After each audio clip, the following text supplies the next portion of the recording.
Bismillahirrahmanirrahim. Assalamualaikum warahmatullahi wabarakatuh. Alhamdulillah rabbil alamin. Wassalatu wassalamu ala asyrafil anbiya'i wal mursalin.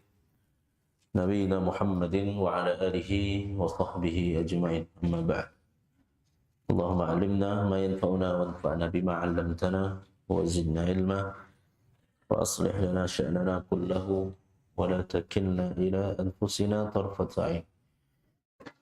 Akhwani wa akhwati fiddin, azakullah. Malam ini kita akan mentadabburi surat Al-Muzammil yang berselimut. Surat ke-73 berjumlah 20 ayat dan tergolong surat Makkiyah. Meskipun ada yang berpendapat surat ini adalah surat Madaniyah, seperti Imam Al-Qurtubi rahimahullah ta'ala. Namun kebanyakan ulama berpendapat bahwa ini adalah surat Makkiyah, karena di dalamnya Allah SWT menyebutkan tentang perintah bersabar terhadap ucapan orang-orang musyrik. Kemudian juga menyebutkan tentang adanya hari kiamat, dan itu ciri-ciri surat Makkiyah.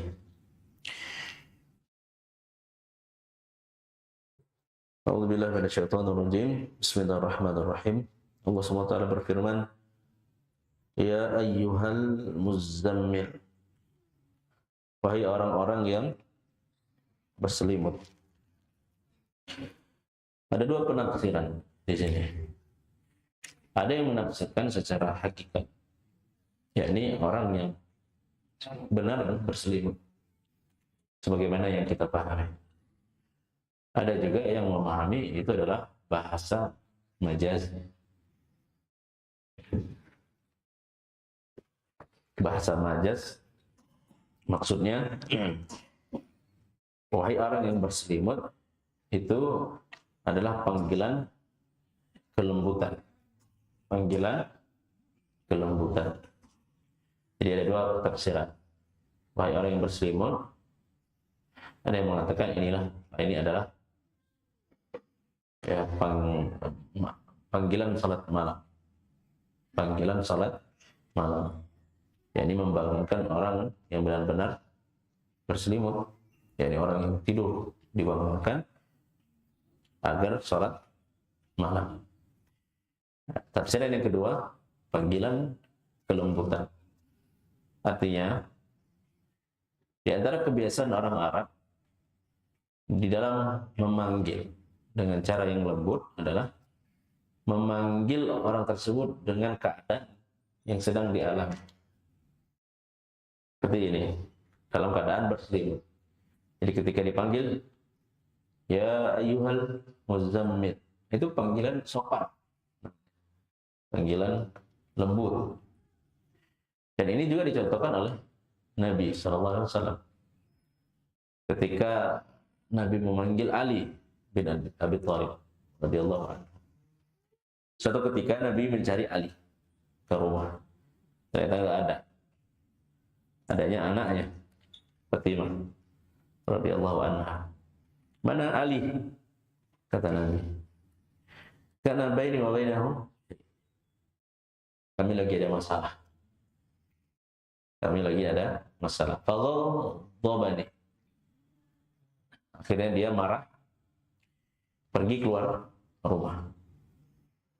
Ini menunjukkan bahwa yang namanya rumah tangga itu pasti tidak lepas dari masalah. Hatta rumah tangga Nabi sekalipun, tidak ada yang terlepas dari masalah. Pasti ada masalah kecil ataupun besar. Tinggal lagi bagaimana cara menyikapi masalah tersebut. Nah, itu yang membedakan. Itu yang membedakan kualitas satu orang dengan yang lainnya. Bagaimana cara dia menghadapi masalah. Mana dia? Kana baini wa bainahu syai'. Antara kami ada masalah. Aku dan dia lagi sedang ada masalah.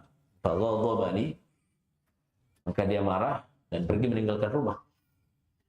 Nabi SAW menyuruh seorang untuk mencari.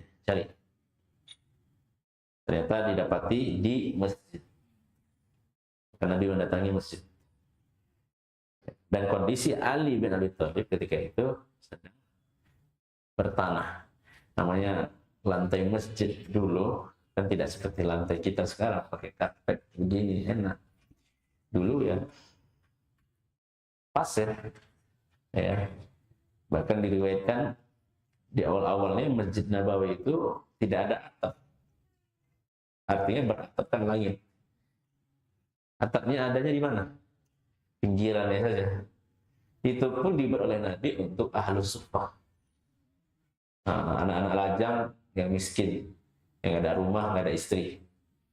Biasanya mereka adalah dari luar Madinah sampai kota Madinah, beriman kepada Nabi atau ingin belajar ke Nabi, tapi nggak ada keluarga di Madinah, nggak ada rumah, dibuatkan oleh Nabi. Ya, seperti apa namanya, kanopi kalau sekarang ya, di pinggiran. Jadi di tengahnya langit, makanya panas sekali.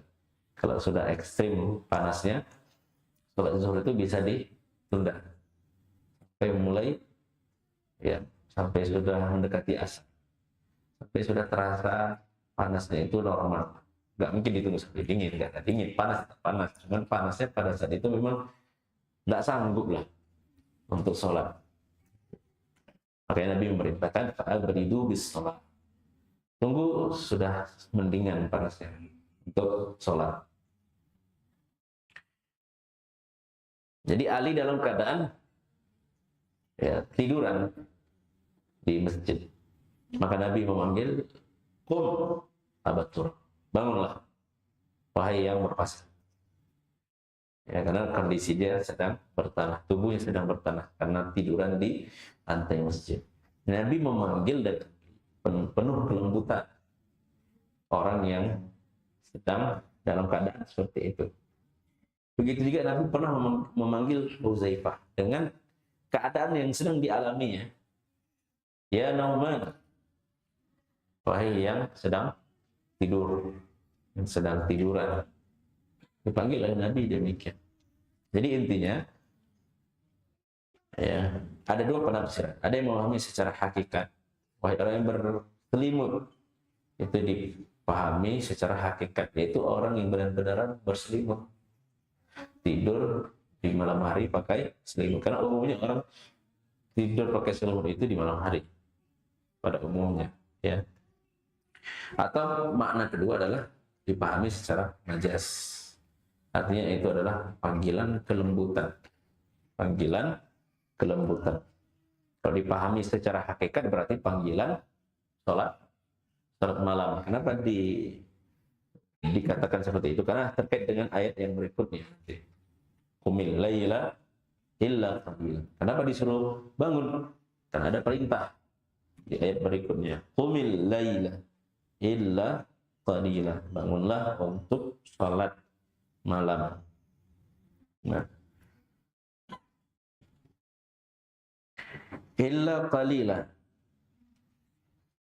kecuali sedikit.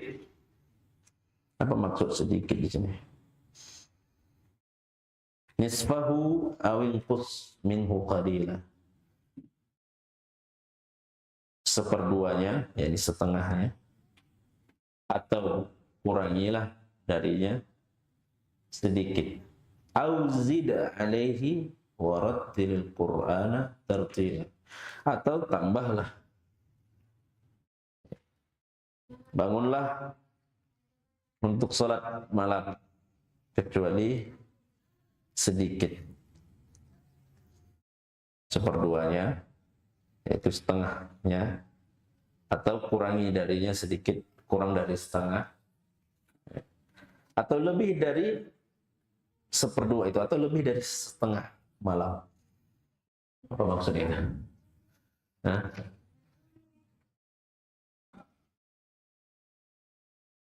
sepertiga malam terakhir, itu tentang waktu yang utama. Yang ini dulu. Nah. Gimana maksudnya itu? Bangunlah kecuali sedikit. Bangunlah untuk sholat malam kecuali sedikit. Kemudian dijelaskan oleh Allah di ayat selanjutnya, setengah sholat malam, setengahnya, atau kurang dari setengahnya. Ini tentang waktu. Paham? Tentang waktu. Allah berbicara tentang waktu di sini. Tentang waktu. Malam itu kalau kita hitung dari Isya ke Maghrib, pada umumnya berapa jam?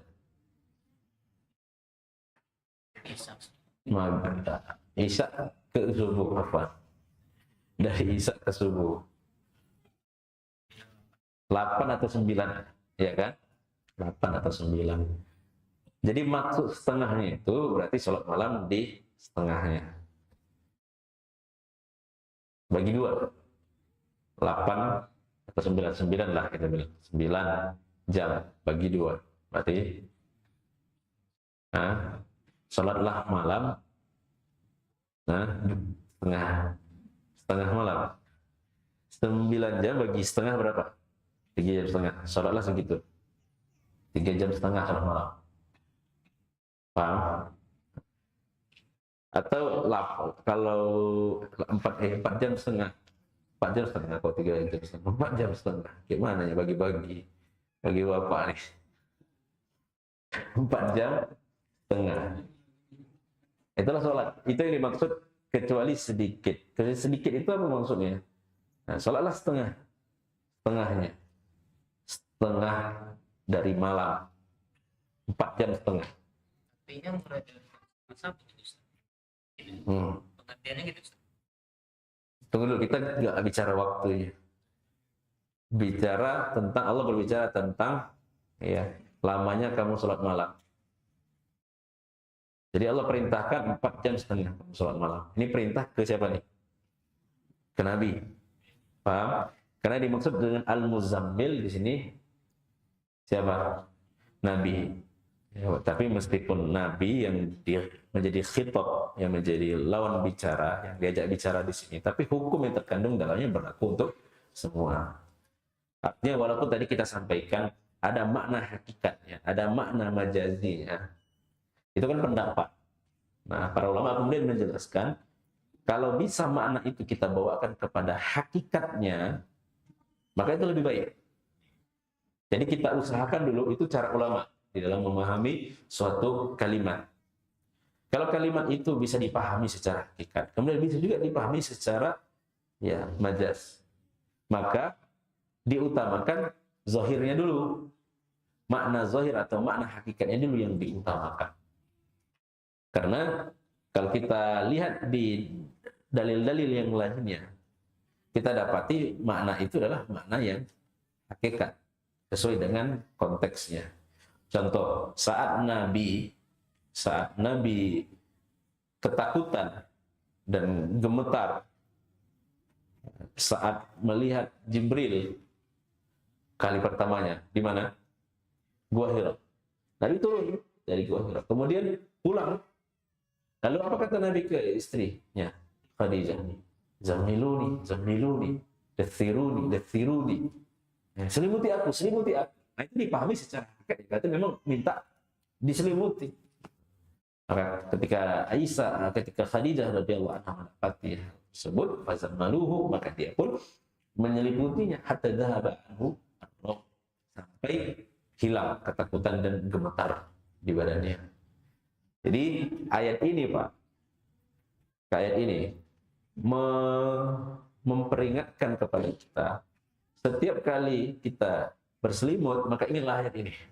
Artinya kalau kita tidur malam pakai selimut ataupun enggak, intinya tidur malam lah. Kalau kita tidur di malam hari, lalu kemudian kita mengingat ayat ini, ya ayyuhal muzammil, ingatlah ayat ini. Berarti ketika kita sholat di malam hari, ingatlah bahwa Allah memerintahkan kita untuk bangun di malam hari. Untuk apa? Untuk sholat malam. Setengahnya, maksudnya bangunlah kau sholat. Berapa lama aku sholat? Malam itu 8 sampai 9 jam. Berapa lama aku sholat? setengahnya, 4 jam setengah. Bilanglah 4 jam dulu, nggak usah pakai setengah, banyak kali bahasa setengah itu. 4 jam. Nah. Awil qus minhu qalila, atau kurangi sedikit darinya. Berarti apa maksudnya? Kalau kau nggak bisa 4 jam, berapa? 3 jam. Atau 2 jam. Paham? Berarti 1 jam sedikit kali. Kalau untuk Nabi disuruh panjang. Nah, itu kalau untuk kita nanti lain. Ini bahasannya setelah Nabi nanti kita bahas. Tapi kalau untuk Nabi, karena ini kan khitabnya ke Nabi, tentu perintah ke Nabi lebih kuat. Karena dia sebagai contoh, uswah. Maka tentu dia harus mencontohkan sesuatu yang sangat bagus. Kalau orang sudah menjadi teladan, dia harus tunjukkan keteladanan tingkat tinggi. Agar orang lain mengikutinya, meskipun tidak sampai sepertinya, paling tidak orang mengikuti apa yang dia lakukan, meskipun tidak sampai seperti yang dia lakukan. Jadi Nabi di sini dituntut untuk menjadi teladan yang paling terbaik dalam hal salat malam. Salat 4 jam atau kurang sedikit dari itu, 3 jam. Auzid alaihi warattilil Qur'ana tartila, atau kau tambah. Berarti berapa? 5 jam, 6 jam. Berarti salat kalau salat malamnya 6 jam, tidurnya sedikit. Makanya sifat orang yang soleh adalah kanu qalilan minal laili ma yahja'u. Orang-orang yang soleh itu sedikit tidur malamnya. Sedikit tidur malamnya. Jadi 8 atau 9 jam itu sedikit yang diambil untuk tidur. Karena untuk hak badan tetap harus tidur. Untuk memberikan hak istirahat ya, pada badan. Tapi lebih banyak salat malamnya. Lebih lama sholat malamnya. Nah, disinilah kemudian ada satu persoalan yang dibahas di kalangan ahli fuqaha, ahli fikih. Kita mulai dari kesepakatan tentang salat malam, berapa jumlah rakaatnya. Itu telah disepakati oleh para ulama, telah menjadi ijma salaf. Kesepakatan ulama terdahulu bahwa seorang itu boleh lebih daripada 11 rakaat. Hanya ulama mutaakhirin saja yang kemudian berpendapat tidak boleh lebih dari 11 rakaat. Ini sudah pernah kita jelaskan dulu di fikih daurah Ramadan, ya kan? Ulama itu ijma telah bersepakat bahwa ulama salaf maksudnya. Ulama terdahulu sepakat bahwa bolehnya sholat malam lebih daripada 11 rakaat. Yang mengatakan tidak boleh hanya ulama mutaakhirin, seperti Imam As-San'ani. Beliau berpendapat siapa yang sholat malam lebih daripada 11 rakaat bid'ah. Pendapat ini kemudian diikuti oleh Imam Al-Albani rahimahullah. Terlepas dari perselisihan itu, kita pegang ijma' salaf. Ulama terdahulu berpegang bahwa salat lebih daripada 11 rakaat itu ya boleh lebih daripada 11 rakaat. Yang menjadi perbedaan adalah kemudian tentang patokannya. Patokan salat malam itu apanya? Rakaatnya atau lamanya, waktunya? Sebagian ulama menjadikan dalil adalah ayat ini, menjadikan ayat ini sebagai dalil. Qumil laila illa qalila nisfahu aw inqus minhu qalila aw zid alaihi warattilil Qur'ana tartila. Di ayat kedua, ketiga dan keempat dalam surah Al-Muzammil ini Allah berbicara tentang waktunya, tidak berbicara tentang jumlah rakaatnya. Berarti patokan sholat malam itu yang utama adalah lamanya. Patokan afdolnya sholat malam. Kita bicara afdolnya. Ya. Patokan afdolnya sholat malam adalah lamanya, bukan jumlahnya. Jadi disimpulkan, untuk bisa mendapatkan lamanya dalam sholat malam itu dengan 2 cara. Supaya kita dapat makna lamanya sholat malam itu dengan dua cara. Cara pertama, sedikit rakaatnya, tapi lama berdirinya. Itulah yang dicontohkan oleh Nabi. 11 rakaat. Pak, sedikit tuh Pak, 11. Tapi jangan kita lihat 11-nya. Lamanya yang kita lihat. Ya, rakaat pertama aja, sebagaimana sahabat yang pernah ikut bersama Nabi, Ibnu Mas'ud dan yang lainnya, berapa juz habis? Hah? Hampir berapa? Al-Baqarah, Al-Imran, An-Nisa berapa?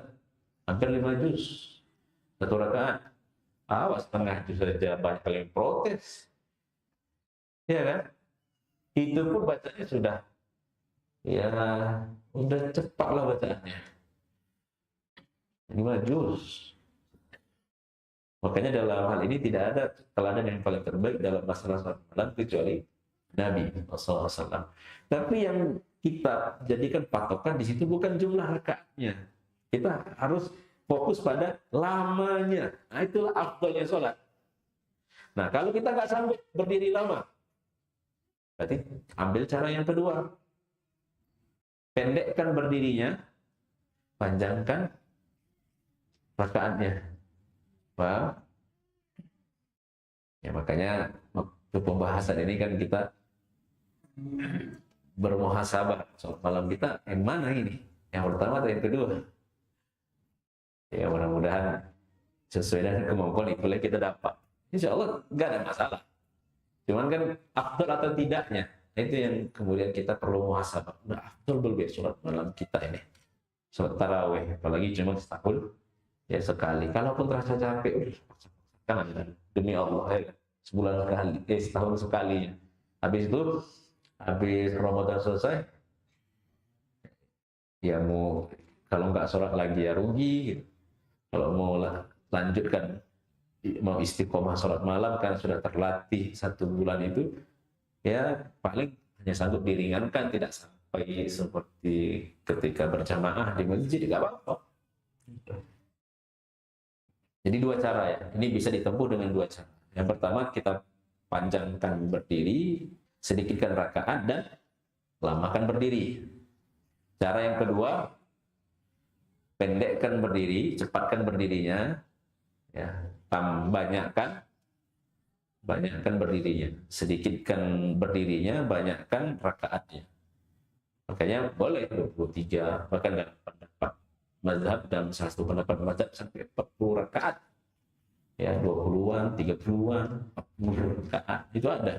Kenapa? Ya ini kesimpulan dari ini. Jadi yang menjadi patokan itu bukan jumlahnya, tapi lamanya. Kalau orang belakangan ini memang banyak yang nggak sanggup berdiri lama, banyak yang tidak sanggup. Makanya kalau nanti Bapak jumpai ada yang lebih daripada 11, misalnya 20-an, itu tidak mengapa. Tidak mengapa. Jangan kemudian pula Bapak keluarkan dia dari ya Ahlus Sunnah wal Jamaah. Nggak sunnah itu 23. Ringan kali kita mengatakan tidak sunnah. Nah, itu sudah menjadi pembahasan di kalangan ahli fikih. Intinya patokannya bukan di jumlahnya. Ngapain 11 rakaat? Tapi cepat, cuma setengah jam. Nah, itu justru nggak sunnah. Kalau memang betul ingin mencocoki sunnah 11 rakaat, tapi lama lah. Itu baru mencocoki sunnah. Demikian. Jadi itu dimaksud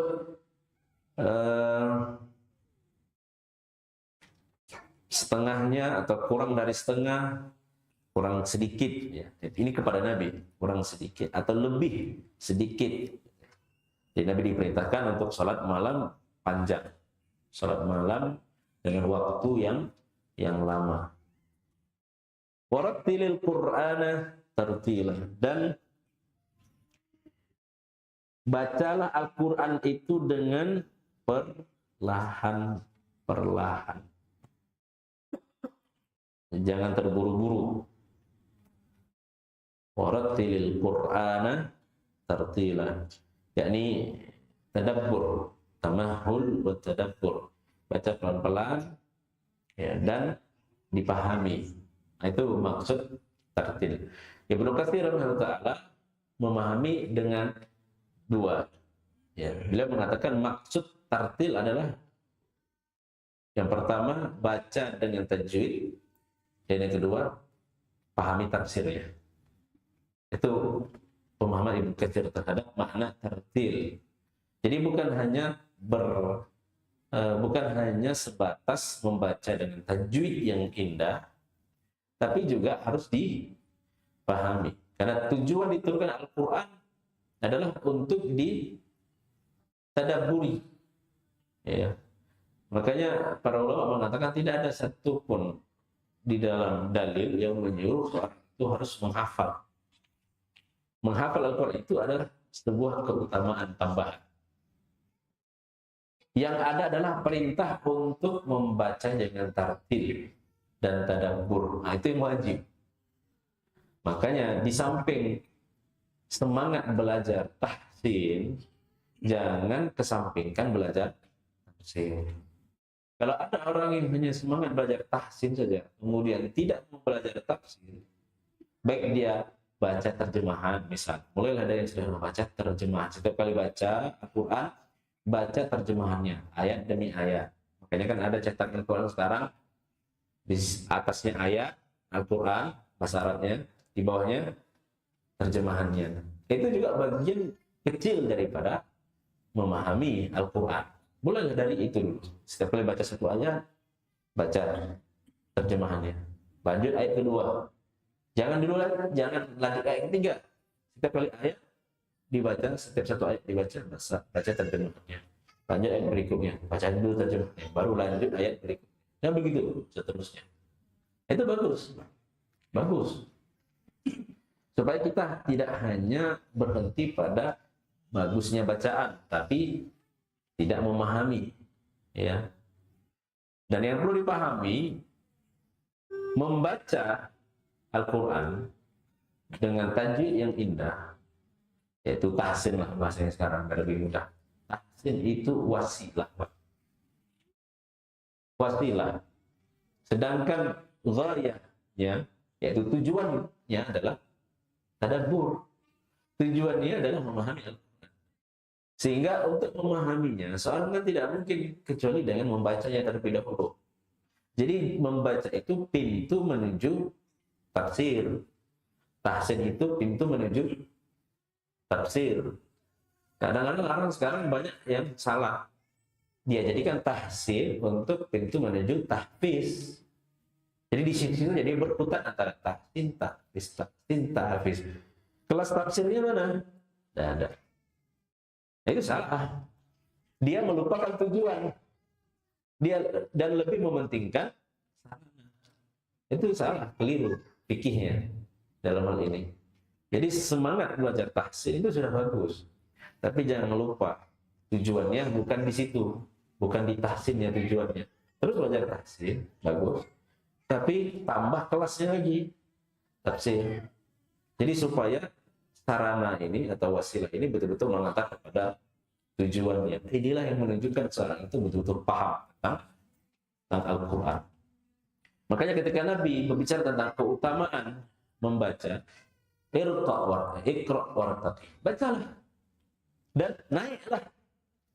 Iqra' itu baca, bukan hafal.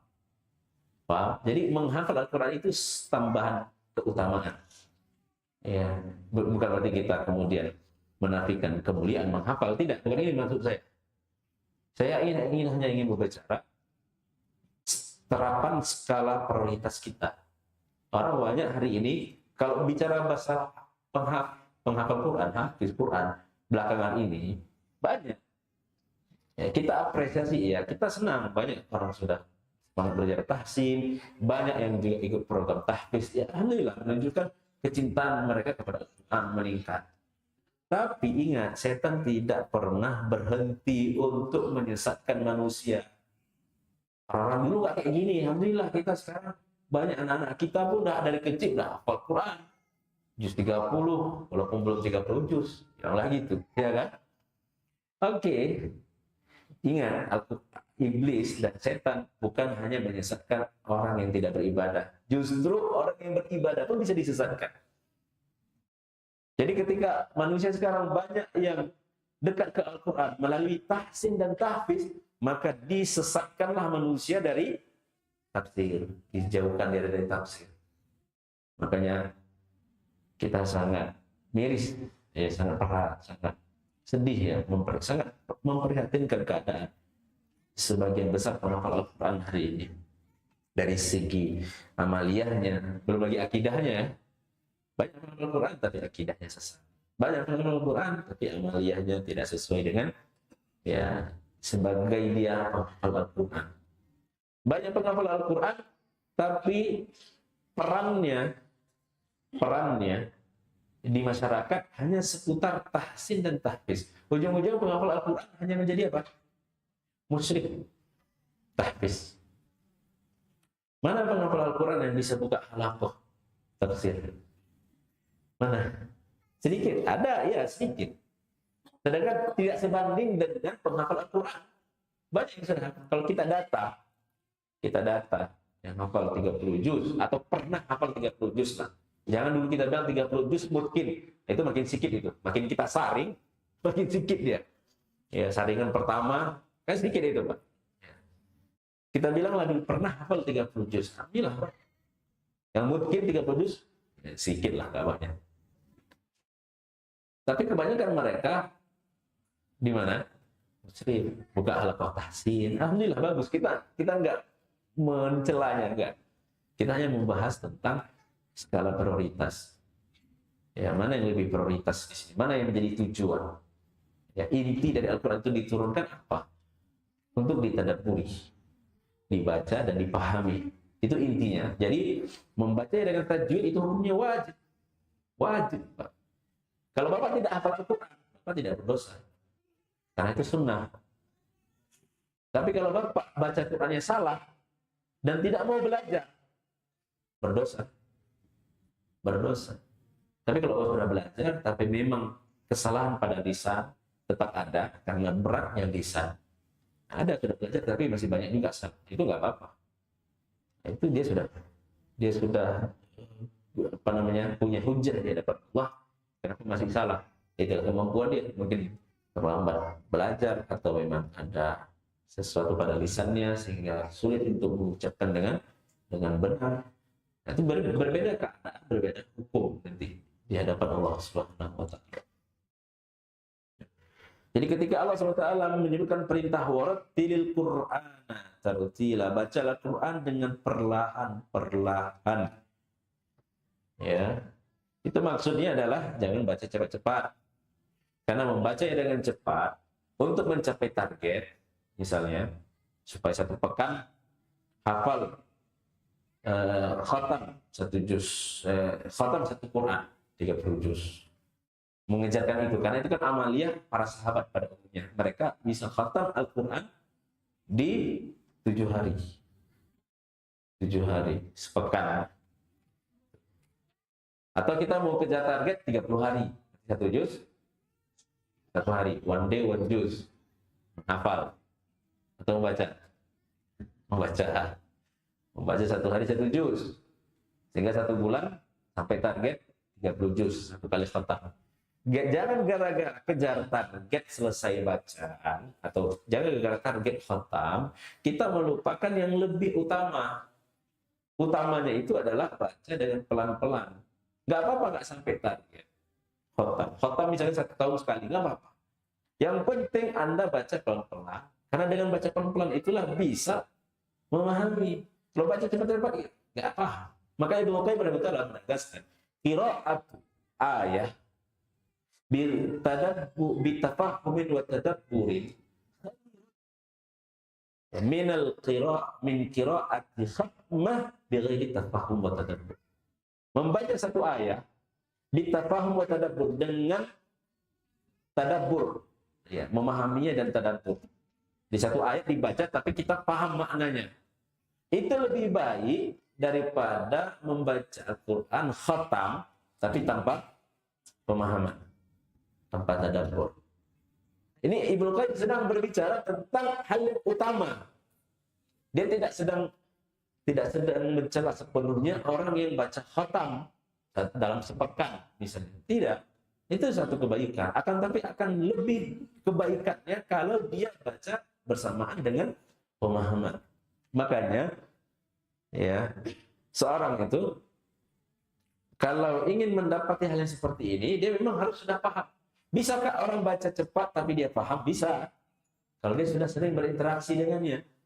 Sebagaimana diriwayatkan, ada seorang sahabat bisa khatam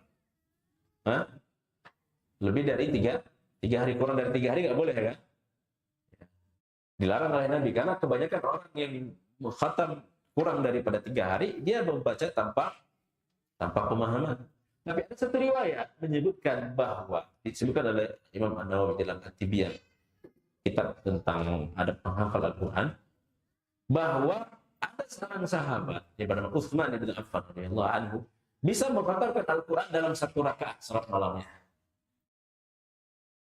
Apakah ini menyelisih? Nah, cobalah dikompromikan, dipahami oleh para ulama.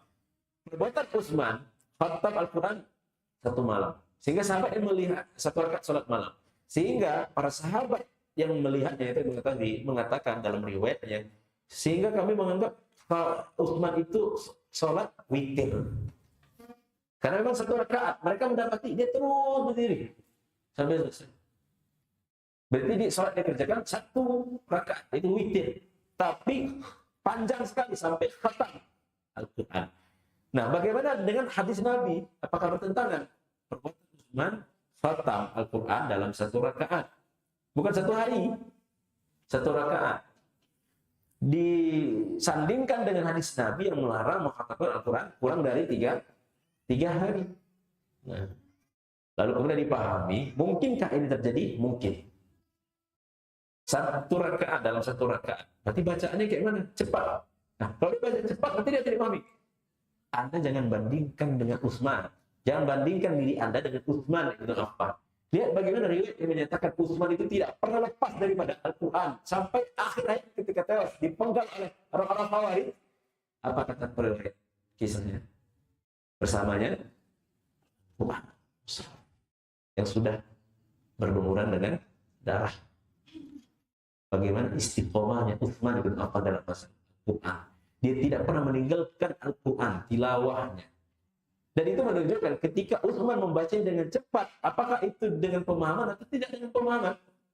Dengan pemahaman. Jadi jangan Anda bandingkan diri Anda dengan Utsman dalam hal ini. Sehingga bagi Anda nggak boleh, bagi kita nggak boleh. Karena hanya Utsman yang mungkin yang bisa melakukan seperti itu. Selain Utsman, tidak. Karena jumhur sahabat, kebanyakan para sahabat membaca Al-Quran tidak kurang, menghafal Al-Quran tidak kurang daripada 3 hari. Mereka rata-rata disebutkan Imam Nawawi dalam kitab yang sama 6-7. Itu antara 6 atau 7 hari. Itulah para sahabat. Kebanyakan para sahabat hafal Al-Quran 6 atau 7 hari. Nah, betul.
Ikhwani wa akhwati fi din, jazakumullah.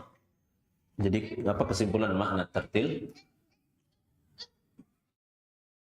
Baca dengan membacanya dengan tajwid dan memahaminya.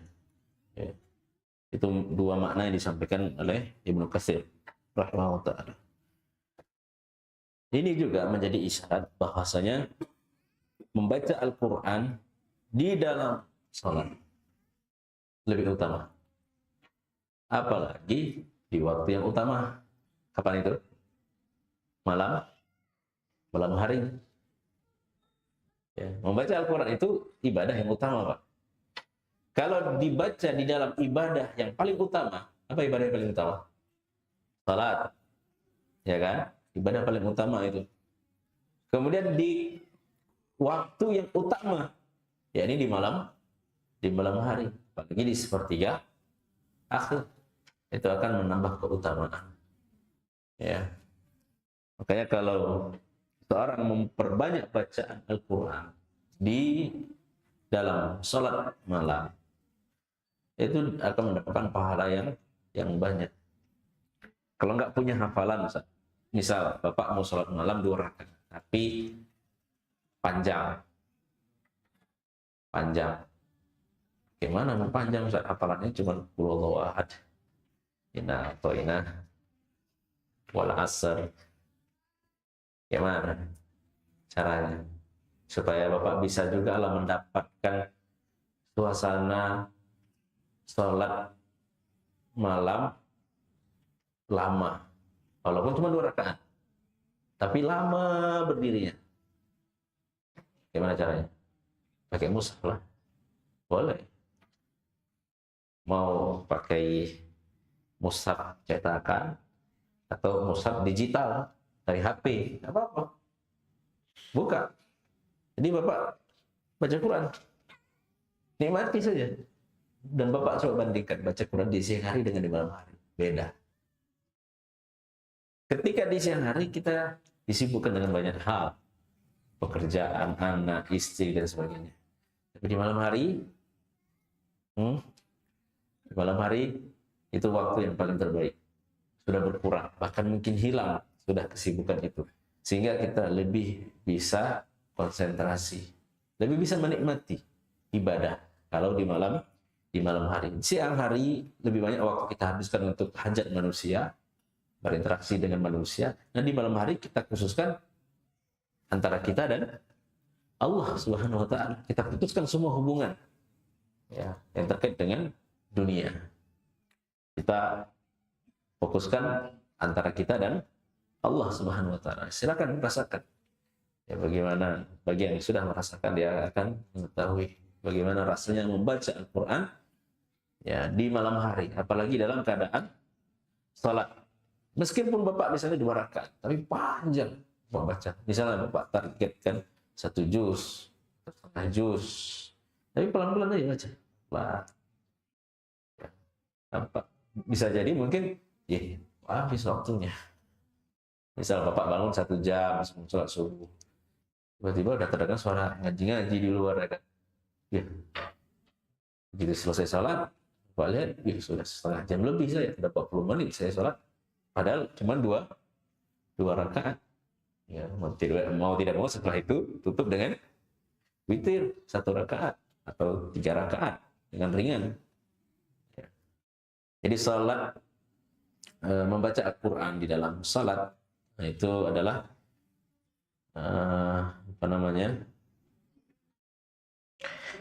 nilai keutamaan yang lebih ya, dibandingkan di luar sholat. Membaca Al-Quran di dalam sholat lebih banyak pahalanya daripada di luar sholat. Di 1 huruf yang kita baca 10 pahala, ya kan? Itu di luar sholat. Bagaimana kalau di dalam sholat? Jadi ingat, prioritas kita terhadap Al-Quran adalah tadabbur. Itu prioritas kita. Itulah tujuan utama Al-Quran diturunkan. Makanya Al-Hasan Al-Basri punya satu ucapan. Manusia hari ini menjadikan bacaan Al-Quran sebagai pahala. Menjadikan bacaan sebagai pahala. Padahal inama ya nuzzil Al-Quran liyu'mal bihi. Padahal Al-Quran itu tidaklah diturunkan kecuali untuk diamalkan. Nah, bagaimana kita mau mengamalkan Al-Quran kalau tidak dipahami? Kalau cuma dibaca begitu saja tanpa pemahaman, terjadilah apa yang terjadi hari ini. Membaca Al-Quran atau menghafal Al-Quran tanpa pemahaman, maka Al-Quran tidak kita lihat pada dirinya dan ucapannya. Ya kan? Dia hafal Al-Quran, orang-orang mencela.